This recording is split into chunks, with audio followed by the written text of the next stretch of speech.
From the advertising media capital of the world, New Milford, Connecticut, wherever that is. This is Mostly Automotive Marketing with Matt Wilson, a bi-weekly-ish podcast about all things automotive marketing. Now, here's your host, Matt Wilson. Oh, hello. Thank you, Jim McCarthy. JimMcCarthyVoiceovers.com for that intro. Last year, I learned how important company culture is. You know the old cheesy saying, happy wife, happy life? Well, a comedian by the name of Jeff Allen thinks he invented the phrase. So does Gavin Rosdale, the guy from Bush. He thinks he invented happy wife, happy life. But it's true, right? We're happier if our spouse is happy. And we're also happier if we're happy at work. And if you're a boss, you're happier if your employees are happy. Life is better when your spouse is happy. Life is better when you have good company culture. Let me tell you how important company culture is. 2020 sucked, for lack of a better word. It was awful. And I won't have to go into all the things that made it awful, from, COVID to the election cycle to fires and just all kinds of other stuff. All terrible, I know. For me, though, personally, the worst thing to happen was on March 10th, my wife was diagnosed with stage 3 rectal cancer. It was awful. Awful news at an awful time. It was right around lockdown time at the beginning of COVID. It was the week of lockdown here in Connecticut. It was a shock to the system. So the two things I thought of immediately were, is my wife going to be okay? And holy shit, we're going to be going to the doctor a lot in the next year. A lot. And we did, right? We started going to the doctor a lot in March and April. And we started chemotherapy over the summer. She had 12 courses of chemotherapy. No, 8 courses. 8 courses? 8 courses of chemotherapy over 12 weeks. Followed by a break, followed by radiation every day for 28 days, followed by a surgery at St. Francis Hospital in Long Island on November 30th. Now, at this point, I had been given the leeway to take my wife to the doctor. Not even given the leeway. Take care of your family. Do what you got to do. Get your work done. Take care of your wife and your family. Awesome. That's good company culture, right? So then my wife goes to have surgery on November 30th at St. Francis Hospital. And in the middle of the surgery, the surgeon calls me. And he says, Matt, we're seeing a couple things, inside your wife, and we believe she needs a different kind of surgery that needs to be done at a different hospital. So we're going to finish up this surgery, and then we're going to refer you over to Mount Sinai in Manhattan. You're going to go there in 2 days, and she's going to get surgery really quickly. And at that point, we knew, okay, she has stage 3 rectal cancer. At that point, we knew it was probably worse, because the surgery and the treatment that we've been working on and planning all year long had just changed right in the middle of the surgery on November 30th. So 2 days later, we go to Mount Sinai in Manhattan, which is the place to go if you need cancer treatment. The best doctors, the best research. One of the, when you think of cancer hospitals, you think of Sloan Kettering, you think of Mount Sinai, and you think of St. Jude's. So we're at Mount Sinai, and we're meeting with a new surgeon, and she says, yeah, this is now stage 4 rectal cancer, because it's spread to the spleen and the parts of the abdomen and lymph nodes, and it's in a bunch of different other places in your abdominal area, and you need surgery. And this is like on a Wednesday, we're there, and you need it on Monday.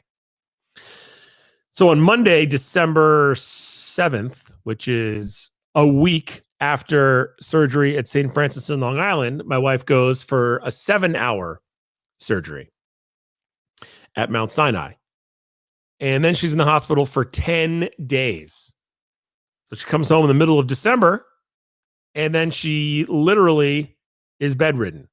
She just went through a crazy surgery. Shock to the system.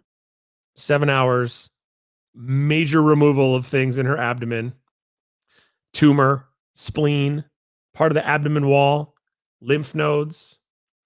It's It's a lot. Plus the surgery the week before. So bedridden and, needs to be taken care of. So, it's the middle of December and I'm getting ready for the holidays. I'm taking care of my wife. And I'm taking care of my 2 kids. I'm taking care of the sick cat and I'm taking care of everything. And I didn't have to worry about taking care of my work because of the culture at my company. I'm out of vacation days. I've used them all up. You know what happened? My company let me take care of what I needed to take care of at the time, which was my wife and my family. And, in the beginning of this whole thing with the diagnosis back in March around lockdown, I was stressed out about, oh my gosh, I got to go to the doctor. We got to go, there's one hospital's 30 minutes away. The hospital in Long Island's 2 hours away. The hospital in Manhattan's 90 minutes away.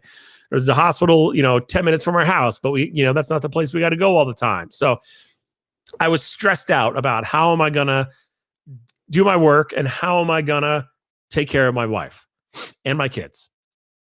And it wasn't so bad over the summer because she was getting treatment. We were in a regular routine. Okay, on Tuesdays, I'm going to do this. And then I'm going to make up for that time by, getting my work done on Wednesdays and Thursdays and da-da-da-da and the whole thing. And you make it work, right? Well, then December rolls around, multiple surgeries. My attention was needed 24/7. I was either at the hospital for 8 hours a day in Manhattan, which was an hour and a half drive. So I was literally gone all day.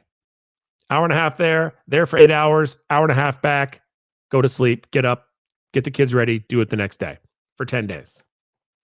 And then my wife comes home and I'm taking care of her and the kids and everything. And the last thing on my mind was work. But a lot of people don't have that luxury. And the reason that I had that luxury was because of the culture at my company. The company culture at my company is unbelievable. Family first.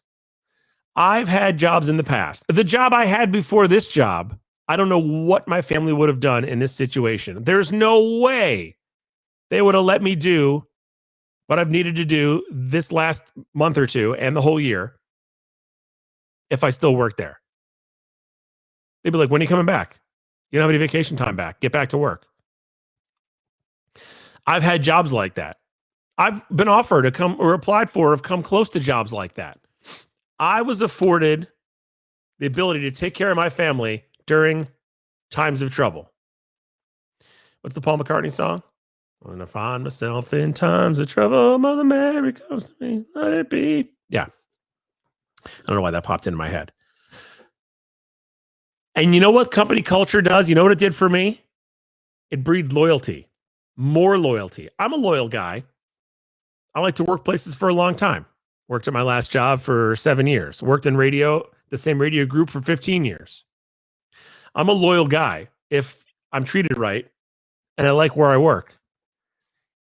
And I always intended to be loyal for the company that I work for right now. But you know how much more loyal I want to be now that I was treated the way I was treated over the last year, given the leeway to take care of my family? I checked in with people in the office. I was generally aware of what was going on with my clients and my business, but the day-to-day stress, the getting back to emails and responding to phone calls and calling clients and checking in was taken off my shoulders because I had so much more than normal on my shoulders. All the fantastic people that I work with handled that stuff so I could take care of my wife and my kids and my sick cat. And that's so important. I would not have gotten through this last year without the culture at my company. And if you treat your people right, you have good culture at your company, your people will take care of you. I always intended to work for my company for a long period of time. I've always intended to do well and excel and kill it for them. Do you know how much more motivated I am to do that now after what happened over the last year? So much more motivated. I worked for a company in the mid 2000s. I was the marketing director for a mall, largest mall in Connecticut. And the general manager at the mall, there was like 5 people who ran the mall. It was a very small staff. It was me, general manager, the security manager, the facilities manager, and like the housekeeping, the cleaning person. We ran the property. General manager said to me, Matt, you should go to Israel for 10 days as part of this birthright trip. If you're Jewish under a certain age, this company, this organization will pay for a trip to Israel. And I was coming up on the age gap, the limit of when you could do that. She was encouraging me to go, encouraging one of 5 managers of the mall to go away for 2 weeks because it had to do with my heritage. That's great company culture. And I've worked for companies where you don't have that. Last company I worked for before I worked here at Silverback Advertising, it's never would have worked. Never would have worked. I would have either quit, they would have fired me, or I would have had to make a decision that's not fair to make. But the culture at my company allowed me to take care of my family and my wife. And now, you know how much more loyal I am? Even more loyal than I was before. And I have the desire to excel more than I did before. And the desire to kill it and do better more than I did before. And that's because of company culture. So if you're listening and you run a company, I hope you take away from this that the culture that you provide your employees might be the most important thing you can do as a boss. And if you're an employee or you're looking for a job, or you're thinking of leaving your job, or you're thinking of doing something else, what is the culture like where you are? And think about what it may be like where you're going. Because if I was where I used to be, it would have been a whole different thing. Or if I had gotten a job I applied for a couple years ago, it would be a whole different thing. I worked for the right company at the right time. And that's how I got through the last year. The recap to that is my wife's doing all right. She's home. She's recovering from surgery. It's a slow recovery. That's a lot of surgery on your body. The body goes into shock. And she's recovering slowly, but she's doing better. And we are enrolled in the monitoring protocol at Mount Sinai, where she'll get frequent scans and checks, level checks of her blood levels and all that kind of stuff, and make sure, God willing, the cancer does not come back. That's where we're at, and I wouldn't have been able to get through it without the company culture at my company. So thank you to the bosses and all my coworkers at Silverback Advertising, because I don't know what would have happened last year. So I hope that there's some takeaways here for employees and employers in the automotive industry. All right. Thank you for listening to another episode of Mostly Automotive Marketing with Matt Wilson. Man, a lot of great topics coming up this year. It's going to be a great year, and hopefully it'll be informative, educational, entertaining, all those things for everybody in the automotive industry. Mostly Automotive Marketing with Matt Wilson, where we talk about automotive marketing mostly. That's why I named it Mostly Automotive Marketing with Matt Wilson. This is the most. Mostly Automotive Marketing with Matt Wilson is brought to you by... Wait, this guy has sponsors? Oh, never mind. This sheet of paper's blank. No sponsors. That makes more sense. For updates, info, future episodes, and more, follow on Twitter, subscribe on YouTube, like on Facebook, and connect on Frackle. You guys made that last one up. That's not even a thing, Frackle. Come on.